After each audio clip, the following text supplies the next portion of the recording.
In an age of uncertainty and doubt, where the cost of healthcare is out of control, allow us to introduce you to our Phia family members, whose mission is to curb waste in the healthcare industry, discover ways to maximize coverage, and emphasize once again the benefit in Benefit Plan.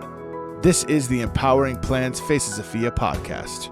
Now, let's meet the next face of Phia. Hello, and welcome to another episode of Empowering Your Plan with the Phia Group. My name is Adam Russo, and it's great to be here, as always, with my good friend Ron E. Peck. Say hello, Ron. Hello, Ron. Ron, you are the executive or senior? I forget. Well, you know, I was senior. Now I'm executive. Soon I will be yes. senior executive. No. If I give you senior executive, that means I have to give you a raise, right? Oh, that's true. In addition, as always, is still the most infamous, the most famous, the most listened to podcast we've ever had. Everyone say hello to Pat Santos, our producer. Say hello, Pat. Hello, Pat. Folks, we are excited about having a Faces of Phia podcast today. Unlike, Ron, it's nice to do the Face of Phia podcast because otherwise I'm stuck looking at your face and Pat's face the entire time. You're welcome. Mm-hmm. At least now there's someone else's face to look at for a little bit. Isn't that nice? Change of pace. Change of pace. Interesting. Pace being our pace service, available for $1 PEPM. Just kidding. Pay certification, free of charge. So folks, we did a webinar today and we asked people why they haven't signed up for pace certification. 8% of the audience said the reason they didn't sign up was it was too expensive. Folks, it's free. that was the best. Like, those are the people that I'm just too lazy to do it. What can I say? Oh, it's just too expensive. Yeah. So we know that price doesn't matter, right? Obviously the price isn't right. It was free. You know, I blame myself, Adam. I obviously haven't done enough to promote the freeness of the price. Or our sales team hasn't done enough to explain it to people that it's free as well. But anyways, folks, with us today is someone who's been here for just 5 years. How does she get her own podcast? Is that it? What a baby, huh? 5 years. That's not, folks, at Phia, 5 years is like a day. Most of the people here have been here for 20 years. But folks, say hello to Lyneka Hubbert. Say hello, Lyneka. Hello, Lyneka. Wow. She's been practicing. Hey. She listens to a couple podcasts. She understands how it works. She knows how to make us smile. Even Pat's smiling right now, which is amazing. Lyneka, thank you so much for joining us here today. No, thank you. I am happy to be here. You look super nervous. Ron, look at her. She's shaking. You know what? I'd say objectively, yeah, but compared to some of the other guests, she's looking cool as a cucumber. I'm good. I'm ready. I would have to agree to that. So Lyneka is the Medical Claim Negotiator for provider relations, meaning she fights back. She takes that $100,000 bill. She picks up the phone. She calls that doctor's office. She gets that mean lady named Gina in the billing department, and she beats them down to accept $10,000 on a $100,000 bill, which ensures, A, we're being prudent with plan assets, we're lowering the cost of health care, ensuring high-quality, low-cost care, no balance billing of the patient. Lyneka, that's a pretty good thing that you're doing every day. Yes, I love it. I love that I'm actually impacting patients, and it's from the back end. I don't get to speak to all the patients, but the ones that I do speak to, they thank me, and they love that they have someone that's fighting back against these providers. So I love it. Wow, huh? And do you feel like you ever get into conversations with people in your daily life and, you hear politically, everyone's like, oh, yeah, Medicare fraud's the insurance fault. Oh, yeah. You ever kind of say, well, the hospitals charge quite a bit, too. Oh, yeah. That actually just happened this weekend. I was in New York at a birthday party, and I met a woman that worked in an actual facility in New York, and we were talking about the different charges, and she was like, actually, we deal with companies like yours that call us to fight back against our charges. So we had you guys break down little heated conversation. Yeah, little battle, fisticuffs, huh? Little fisticuffs. heated conversation. Wait, she wasn't in work Monday. Was she in jail? I think so. Is that what that black eye is for? I mean, That's what happened, huh? Hey, Long did she Island. hit you? I was going to say, you know what? I like that. Oh, watch out now. I like that Lyneka's standing up for our plans. That's Yes, great. That's yes. right. So, Lyneka, how long you been here? 5 whole years. Now, it says to me here, because we ask all of our podcast interviewees to give us a short bio. Okay, I always have the question. You've been in 6 different departments. Can you name them all quickly? Yes. I started in CSR. I moved to CS. Then I moved to Claim Specialist 3. Then I moved to CI. Then I moved to MedPay Specialist. Then I moved to Case Evaluator. And then I moved to Balance Billing. Now, everyone that listened has no idea what you're talking about. Seriously. Including me. And I own this place. Sounds I have like no idea what she just said. It's like the Thursday lineup on ABC. It's like, CS, CSI, I move CSR. around. CSR, CSCI, CE, and BB. Bum, bum. Literally, that's all the departments. Now, do you bounce around because A, you're just really bad at your job, and they just push you somewhere else. B, you're good at your job, but people in that department just don't like you. They want to get rid of you. Or C, you're so good, you catch on so fast that you just get bored and need to have a tougher opportunity. Which one do you think it is? Question. I mean, after the first 2 moves, I thought, yeah, maybe I'm not really liked. I'm just bouncing around. No, you really thought that? No, I'm kidding. Oh, come on. I just love to move around. I love to learn new things. This was the company I was able to do that in. So I took every advantage and every opportunity that I was given. So when an opportunity opened up, I jumped for it. And so you're not much for settling down. Hence, No. you're not married. no, Interesting. no. That attitude follows you in every aspect of your life, not just home, but personally, but professionally as well. I mean, if you're bouncing down job to job, she expects a lot of herself. She expects a lot from the company she works for. She expects a lot from the opportunity she's given. She expects the same from a man. Oh, yeah. Okay. all right. Amazing. But here's what I'm interested in.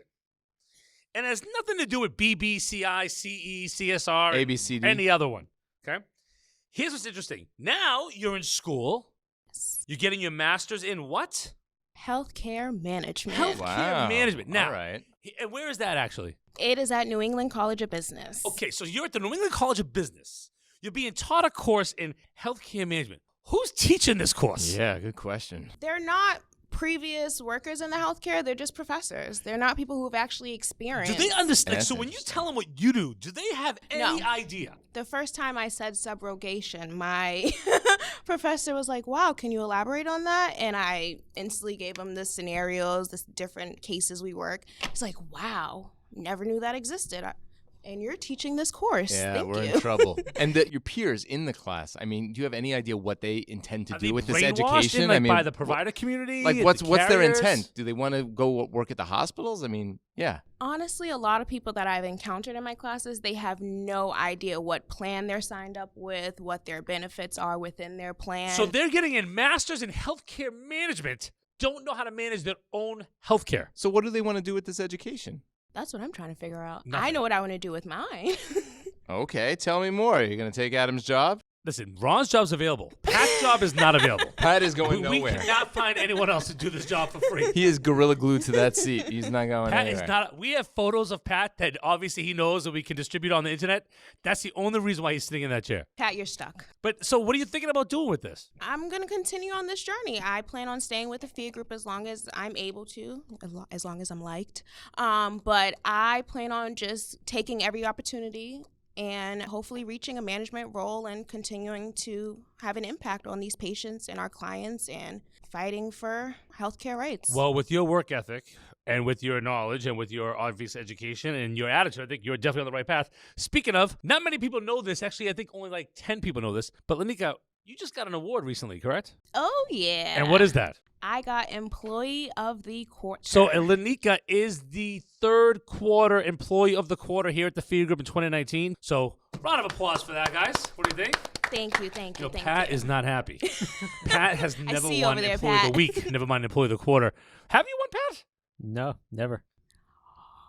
Hashtag vote for Pat. We're gonna get T-shirts made. I mean, this is ridiculous. Employee of the Year Campaign. is what Employee of the Decade. Adam, don't we have our 20-year anniversary coming up? Employee of the 20-year What is that? employee. Wait, Employee of the Generation. That's it. Well, 20 That's years a is good one. generational, right? Yeah. Seriously. correct? I think we That's need correct. his face Generational. on the new logo. But what I'm really most interested in, Lyneka, is the job you had before your experience here in Phia, working with such amazing talent like Ron and myself and Pat. You were a toll booth worker. So you worked in the toll booth on the Massachusetts Turnpike. Now, Ah. Yeah.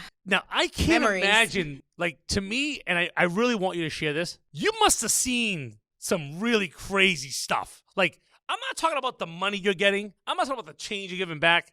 But, like, you're looking down into someone's car for the most part. Can you just elaborate or share any experience, whether it horrified you or whether it just made you laugh? Like, there's got to be some just crazy stuff. I hate to say it, but the most shocking cars that I looked into were women. I hate to say it being a woman, but Like, can you elaborate at all? clothes, bags, food, chicken bones, What? anything you would find in a trash can, Bones, basically. huh? So it's like an owl is living people's, in my car. You've looked in people's cars and literally just seen like a dump. Oh, yeah. I've gotten change pulled out of that dump, so you can imagine stuff that's ended up on my Like Cheese Whiz on your money that you're getting. Oh, that's just cheese doodles from my kid. So I guess we have Easy Pass to thank for you being here. Why now don't you work there they anymore? got- How is it a boring job? Interesting job? Well, What's the good and the bad I of mean- being a toll booth worker? the good was the benefits, of course, the money. The bad is the people you encounter. Would you say, on the most part, your belief in humanity went down? Yes. Yes. Like, in general, how? Like, most people are just bad, or what are you Most thinking? people think that toll booth collectors make thousands and thousands of dollars, so they would throw change at us and say, you get paid enough to pick it up. Wow. Sometimes it got intense. It got intense.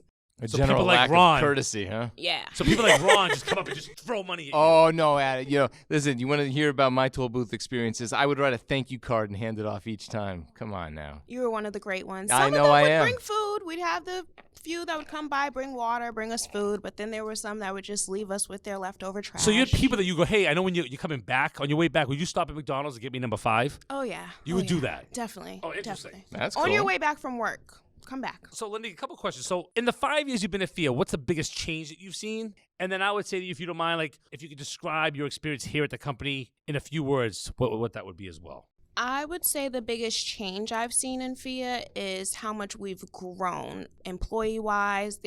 We're so diverse now. Before, when I came in, everyone knew each other. Everyone was a referral. Now we have new people in the doors who love it. They've stayed here. It's just awesome. It's honestly my family away from my own family. I spend majority of my time here, so of course it is, but I just love Phia for our culture, our everyday. You can walk by and there's your friend of 5 years, of 10 years, or here's a new best friend you've made over the past year. And we all work together. Each department helps each department. No one's inferior to anyone. Not like the toll booth workers. No, not like to. So what did you say is the biggest surprising thing that you've learned here about health insurance that you maybe didn't know prior to working here? Everything. Before working here, I knew absolutely nothing Well, about you the didn't healthcare. realize that you didn't know anything. I didn't realize it. I thought I knew. Hey, you pay for insurance, you're covered, but that's not always the case. There's exclusions. There's all type of things that go into it. So in your role right now, as someone who's looking to become a leader, you're getting an advanced degree in this. I mean, do you see that it's almost your responsibility, and you mentioned already about your experience down in New York, to share this information and try to educate other people about the way health benefits work instead of just the sound bites that you're hearing on TV? Yes, definitely. It hit me when my first year working here, I went home and talked to a bunch of my friends, my family. Majority of them had no idea what healthcare they had or what went into a healthcare or what went into actually having benefits with the healthcare. So I actually feel like I am making an impact on my community. I come from the African American community. And it's good to get it across all different cultures and all different age groups. Well, we just want to say, Lyneka, thank you so much for, 1, your passion for this company, 2, the fact that you've done so much and grown so much, and congratulate you on your Employee of the Quarter. And folks, that's all the time we have for today. Lyneka, you've been an amazing podcast guest, a wonderful face of Phia. On behalf of Pat Santos, our fine producer, Ron Peck, our esteemed executive senior who knows what VP, Lyneka, of course, and myself, your co-founder and CEO of the Phia Group, Adam Russo. Thank you so much for empowering your plans with the Phia Group. Have a great day. Thank you. you. Great job.